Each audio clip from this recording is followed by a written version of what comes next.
नमस्कार दोस्तों, आज की वीडियो में आप सभी लोगों का स्वागत है। आज की वीडियो में मैं आप सभी लोगों के साथ अदानी पोर्ट्स की कंप्लीट एनालिसिस शेयर करूंगा। हम बात करेंगे इस कंपनी के फ्यूचर के बारे में, इनके बिजनेस के बारे में। तो चलिए वीडियो की शुरुआत करते हैं। तो सबसे पहले अगर हम बात करें अदानी पोर्ट्स ये कंपनी काम क्या करती है, इनका बिजनेस क्या है, तो अदानी पोर्ट इंडिया की सबसे बड़ी प्राइवेट पोर्ट ऑपरेटर कंपनी है। इनके 12 पोर्ट्स हैं जो करेंटली ऑपरेशनल हैं एंड ये उन सभी 12 जो पोर्ट्स हैं उन पे ऑपरेशंस और जो मेंटेनेंस है या पोर्ट इंफ्रास्ट्रक्चर है उसका काम करते हैं। अगर आप अब इनका रेवेन्यूज ब्रेकअप देखें कि कहाँ से इनको कितना रेवेन्यू आता है, तो इनका जो मेजर रेवेन्यू है वो पोर्ट्स के ऑपरेशन से आता है। 92.01% रेवेन्यू इनका पोर्ट से आता है। 7.6% जो रेवेन्यू है वो लॉजिस्टिक्स से आता है एंड 0.3% ऑफ रेवेन्यू है वो सेस से आता है, जो है स्पेशल इकोनॉमिक जोन। तो अगर आप अब इनका जो पोर्ट्स का बिजनेस है वो देखें तो इनके जितने भी पोर्ट्स हैं वो देखें कितनी स्ट्रैटेजिकली कितनी अच्छी लोकेशंस में। जैसे आप अगर देखें दहेज हो गया, तूना हो गया, मुंद्रा पोर्ट हो गया, हजीरा पोर्ट,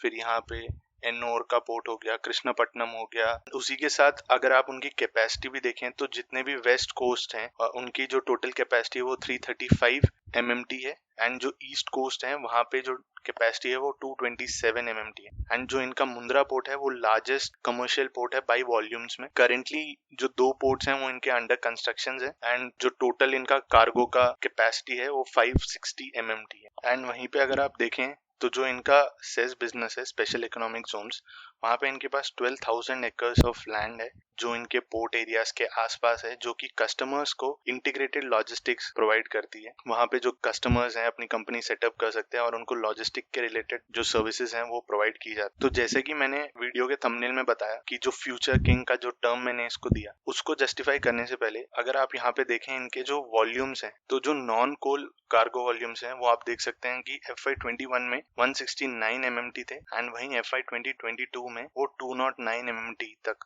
इंक्रीज हुए। और परसेंटेज ऑफ जो नॉन कोल कार्गो है वो इनका 67% है एंड वहीं जो इनकी इंस्टॉल्ड पोर्ट कैपेसिटी है वो करेंटली 538 MMT है, जो कि FY21 तक 498 थी। और अगर आप FY19 और FY20 भी देखें तो ये कंटिन्यूसली इनका जो पोर्ट कैपेसिटी है वो अपना इंक्रीज कर रहे हैं। एंड यहाँ पे अगर आप देखें जो ये कार्गो मैनेज करते हैं उनके जो नंबर्स हैं वो भी कंटिन्यूसली बढ़ रहे हैं। FY21 में वो 247 थे एंड यहाँ पे FY2022 में वो 312 MMT तक हो। एंड जो कोल वॉल्यूम्स हैं वो 33% तक स्टैंड कर। तो अगर अब मैं बात करूं कि क्यों मैंने कहा कि जो ये कंपनी है वो फ्यूचर किंग है, तो उसका रीजन ये है कि रेदर देन ये एक सर्विस प्रोवाइड करें, ये एक कंप्लीट एनवायरनमेंट बना रहे हैं। तो ये लोग क्या कर रहे हैं, जो इनका मेन बिजनेस है पोर्ट्स का, उसके अराउंड ये एक एनवायरनमेंट बना रहे हैं लॉजिस्टिक्स का या स्पेशल इकोनॉमिक जोन्स का, जहाँ पे कि मल्टीपल सर्विसेज ये अपने क्लाइंट्स को प्रोवाइड कर सकें। यहाँ पे फायदा ये होता है जब एक आप एनवायरनमेंट में हो तो जो कंपनी है उनके मार्जिन्स अच्छे रहते हैं एंड साथ में जो क्लाइंट हैं जो इन्हें यूज करते हैं उनकी जो सर्विसेज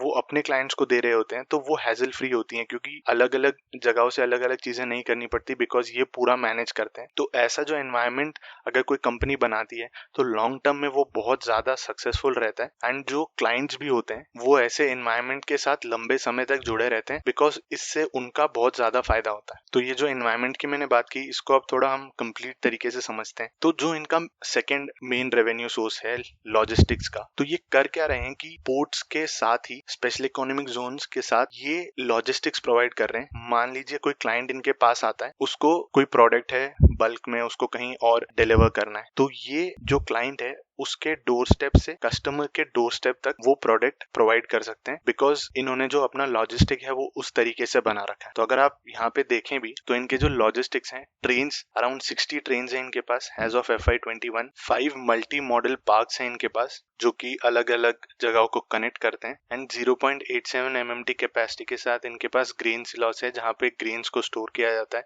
0.4 MN स्क्वायर फीट की कैपेसिटी के साथ इनके पास वेयर हाउस है एंड जो रेल ट्रैक्स है वो 620 किलोमीटर्स तक हैं। एंड अगर आप देखें इनके FY26 तक जो इन्होंने एक्सपेक्टेशंस दे रखी हैं वो ट्रेन्स को ये 8 टाइम्स तक इंक्रीज करेंगे, MMLPs को 3 टाइम्स, ग्रेन सिलॉस को 3 टाइम्स, वेयर हाउसिंग्स को 150 टाइम्स एंड रेल ट्रैक्स को 3 टाइम्स। तो यहाँ पे आप देख रहे हैं कि जो ये अपनी कैपेसिटी है यहाँ पे वो और बढ़ाने की कोशिश कर रहे हैं तो ये एक end to end solution provide करते हैं। उसकी वजह से जो कस्टमर है एंड साथ में अदानी पोर्ट्स दोनों का फायदा होता है। एंड अगर आप long term point of view को देखें तो यहाँ पे जो स्कोप है वो बहुत ज्यादा है एंड ग्रोथ भी बहुत ज्यादा है। तो इनका जो इंटीग्रेटेड इकोसिस्टम है लॉजिस्टिक्स का, उसको अगर आप एक एग्जांपल की तरह से समझे तो मान लीजिए आप एक ऑटो मैन्युफैक्चरर कंपनी है एंड आप कुछ मटेरियल्स जो है वो फॉरेन कंट्रीज से इंपोर्ट कर रहे हैं एंड फिर ये जो इंपोर्ट किया हुआ सामान है वो आपने जो अपनी मैन्युफैक्चरिंग यूनिट्स इंडिया में अलग अलग कोने में रखी है वहां तक आपको इन प्रोडक्ट्स को पहुंचाना है। तो ये अदानी पोर्ट्स की जो कंपनी है वो आपको एंड टू एंड जो पूरी सर्विसेज है वो प्रोवाइड कर सकती है एंड वो भी at the best price. Reason क्योंकि जो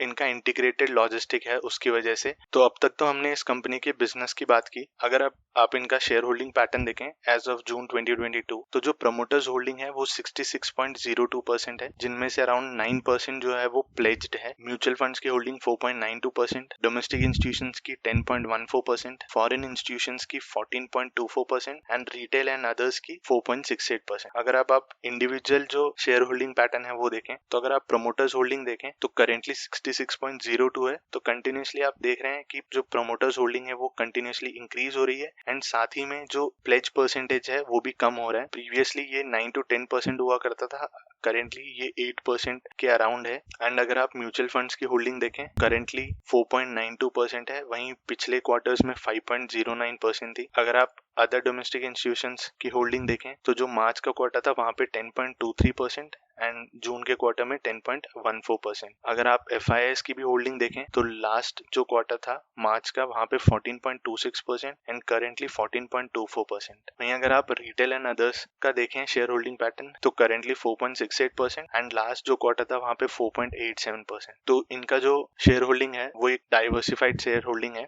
अगर अब आप इनके फाइनेंशियल्स को देखें, अगर आप इनके सेल्स देखें जो 2019 में 2794 करोड़ थे वो करेंटली जून 2022 में 4638 करोड़ है। तो इनके जो सेल्स हैं वो तो कंटिन्यूसली इंक्रीज हुए हैं। अगर वहीं आप इनके जो ऑपरेटिंग प्रॉफिट है वो देखें तो जून 2022 में 1804, वहीं अगर आप पिछले कुछ क्वार्टर्स देखें तो वहां से डिक्रीज हमें एक देखने को मिल रहा है। दिसंबर 2021 में 2418 करोड़ था, मार्च में डिक्रीज हुआ एंड वहां पे कंटिन्यूस अभी यहाँ पे भी हमें ऑपरेटिंग प्रॉफिट में डिक्रीज देखने को मिल रहा है, जिसका जो मेन रीजन है वो इनके इंक्रीज ऑफ एक्सपेंसेस हैं। वहीं अगर आप ऑपरेटिंग प्रॉफिट मार्जिन्स को देखें तो कंटिन्यूसली अगर आप 2019 से देखें तो ये डबल डिजिट में है एंड एक्सेप्ट मार्च 2022 जो इनके ऑपरेटिंग प्रॉफिट मार्जिन्स हैं वो मोर देन 30% है। एंड अगर आप पिछले कुछ क्वार्टर्स देखें जून 2022 में 39%, उससे पहले 48%, दिसंबर 2021 में 64%। तो ऑन एन एवरेज इनके जो ऑपरेटिंग प्रॉफिट मार्जिन्स है वो 50 to 60% तक रेंज कर रहे हैं। वहीं अगर आप इनका जो नेट प्रॉफिट है वो देखें तो फॉर जून 2022 1092 करोड़ इनका जो प्रॉफिट था एंड मार्च 2022 में 1033 करोड़ था। अगर आप इनके अब ईयर ऑन ईयर जो प्रॉफिट एंड लॉस है वो स्टेटमेंट देखें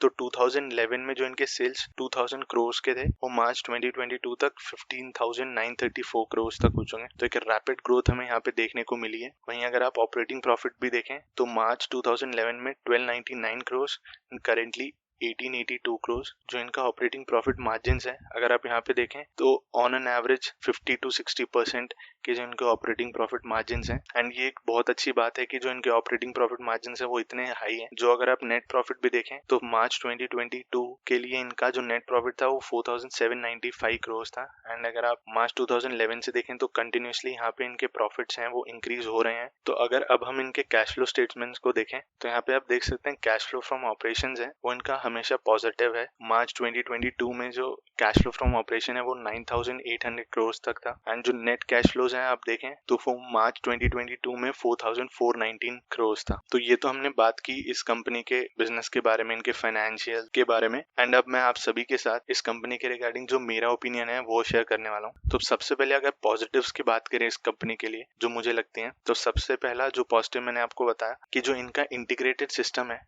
वो मुझे लगता है फ्यूचर में एक बहुत और ज्यादा अपॉर्चुनिटी इनके लिए लेके आएगा। उसका रीजन ये कि इंडिया करेंटली अच्छी तरीके से ग्रो कर रहा है एंड आने वाले कुछ सालों में जो ग्रोथ एक्सपेक्टेशन है, चाहे आप किसी भी सेक्टर्स के लिए लिए, चाहे वो इंफ्रास्ट्रक्चर हो गया या केमिकल के सेक्टर, मैन्युफैक्चरिंग, सारे सेक्टर्स में जो ग्रोथ की अपॉर्चुनिटीज है वो बहुत ज्यादा हाई है एंड जितने भी अगर आप देखें जो गवर्नमेंट पॉलिसीज भी हैं वो भी यही बता रही है कि आने वाला जो टाइम है उसमें ग्रोथ रैपिडली होने वाला है। तो अगर किसी भी सेक्टर में ग्रोथ होगी तो तो जो इम्पोर्ट और एक्सपोर्ट के वॉल्यूम्स हैं वो नेचुरली ग्रो करेंगे एंड उससे फायदा होगा ports and logistics companies. And क्योंकि अदानी पोर्ट्स कंप्लीट एक इंटीग्रेटेड लॉजिस्टिक प्रोवाइड करती है तो इन्हें भी एक ग्रोथ देखने को जरूर मिलेगी। एंड आने वाले टाइम में जब हमें ग्रोथ देखने को मिलेगी हर सेक्टर में एंड उसी के साथ हमें जो अदानी पोर्ट्स हैं उनमें भी एक बहुत ज्यादा ग्रोथ देखने को मिलेगी। जो दूसरा पॉजिटिव मुझे लगता है इस कंपनी के बारे में कि जो इनकी स्ट्रेंथ है, जो इनकी पोजीशन है इस सेक्टर में वो बहुत ज्यादा ही स्ट्रांग है। अराउंड 12 पोर्ट्स ये ऑपरेट करते हैं, 2 पोर्ट्स इनके अंडर कंस्ट्रक्शन हैं। 558 MMT का ये जो कार्गो है इनकी कैपेसिटी है, आने वाले टाइम में ये इंक्रीज करते रहेंगे। तो ये सारी चीजें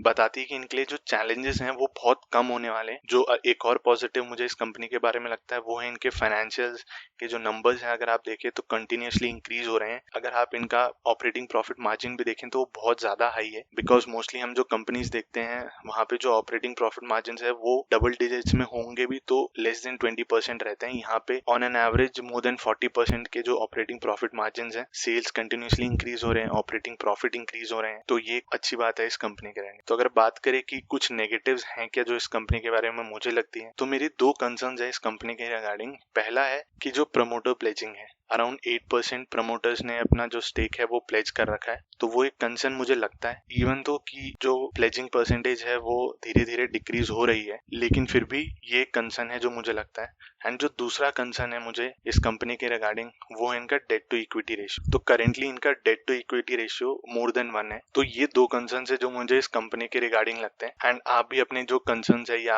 आपका जो पॉइंट ऑफ व्यू है इस कंपनी के रिगार्डिंग कमेंट्स में जरूर शेयर करें। एंड अगर आपने अभी तक चैनल को सब्सक्राइब नहीं किया तो प्लीज चैनल को सब्सक्राइब करें। वीडियो अगर आपको पसंद आई तो लाइक करना ना भूलें एंड अपने फ्रेंड्स एंड फैमिली के साथ जरूर शेयर करें। Thank you for watching the video.